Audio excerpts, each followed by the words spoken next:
അപ്പോൾ ഇന്നത്തെ ലഞ്ച് ബോക്സിൻ്റെ വീഡിയോ നോക്കിയാലോ.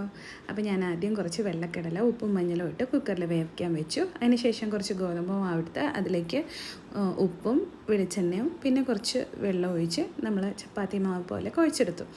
ഇത് മോമോസ് എടുക്കാൻ വേണ്ടിയിട്ട് ഞാൻ കുഴച്ചതാണ്. പിന്നെ ഒരു കുക്കർ വെച്ച് അതിലേക്ക് ഒരു സ്പൂൺ നെയ്യ് ഒഴിച്ചതിന് ശേഷം മസാലക്കൂട്ടുകളെല്ലാം ഇട്ടിട്ട് ഒരു 2 സവാളകളും എടുത്ത് വഴറ്റി. അപ്പോൾ അതിൻ്റെ കൂട്ടത്തിൽ കുറച്ച് ഉപ്പും മഞ്ഞൾപ്പൊടി ഇട്ടാണ് ഞാൻ വഴറ്റാൻ വയ്ക്കുന്നത്. ഇതൊന്ന് ചെറുതായി വഴന്ന് വന്നപ്പോൾ അതിലേക്ക് ഞാൻ ഒരു തക്കാളി ചെറിയ പീസായിട്ട് മുറിച്ചതും ഇട്ട് കൊടുത്ത് വഴറ്റി. അതിനുശേഷം ഒരു സ്പൂൺ ജിഞ്ചർ ഗാർലിക് പേസ്റ്റ് ഇട്ട് കൊടുക്കുന്നുണ്ട്. പിന്നെ ഞാൻ 2 സ്പൂൺ മല്ലിപ്പൊടി, 1.5 സ്പൂൺ മുളക് പൊടി, പിന്നെ 1 സ്പൂൺ ഗരം മസാല ഇതുകൂടി ഇട്ട് വഴറ്റിയതിന് ശേഷം കുറച്ച് പുതിനയിലയും മല്ലിയിലയും ഇട്ട് കൊടുത്തു. എന്നിട്ട് ഒന്നുകൂടെ അത് ഞാൻ മിക്സ് ചെയ്തു.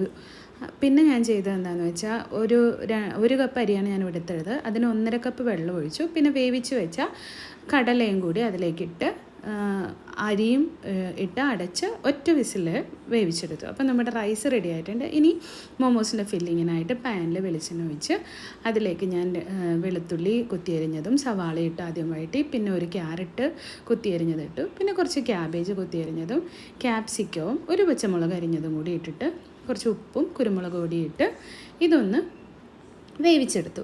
അപ്പോൾ നമ്മളതിൻ്റെ ഫില്ലിങ് റെഡി ആയിട്ടുണ്ട്. ഇനി നമ്മൾ മാവെടുത്ത് ചപ്പാത്തിക്ക് പരത്തുന്നതിനയിൽ നൈസായിട്ട് വേണം ഇതിന് പരത്താനായിട്ട്. അപ്പോൾ ഞാൻ പ്രത്യേകിച്ച് ഷേപ്പൊന്നും കിട്ടിയില്ലെങ്കിലും കുഴപ്പമൊന്നുമില്ല.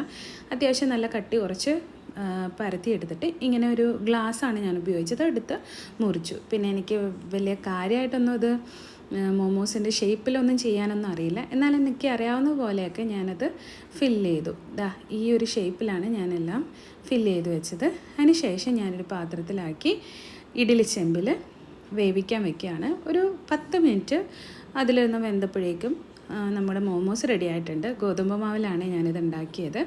ഇനി നമുക്ക് പാക്ക് ചെയ്യാം. അപ്പം മോൻ്റെ പാത്രത്തിലേക്ക് ആദ്യം ഞാൻ റൈസ് ഇട്ട് കൊടുത്തു. പിന്നെ ഒരു പാത്രത്തിൽ റൈത്ത എടുത്തിട്ടുണ്ടായിരുന്നു, അതും ഞാൻ അതിലേക്ക് വെച്ച് കൊടുത്തു. പിന്നെ നമ്മൾ മോമോസ് പാത്രത്തിൽ സ്നാക്സിന് വേണ്ടി എടുത്തു. അപ്പോൾ ഇതൊക്കെയാണ് ഇന്ന് അവൻ്റെ ലഞ്ചിനും സ്നാക്സിനുമായിട്ട് ഞാൻ കൊടുത്തു വിട്ടത്. അപ്പോൾ അവന് ഇഷ്ടപ്പെട്ടു എന്നാണ് പറഞ്ഞത്. അപ്പോൾ നാളെ കാണാം കേട്ടോ. ബൈ.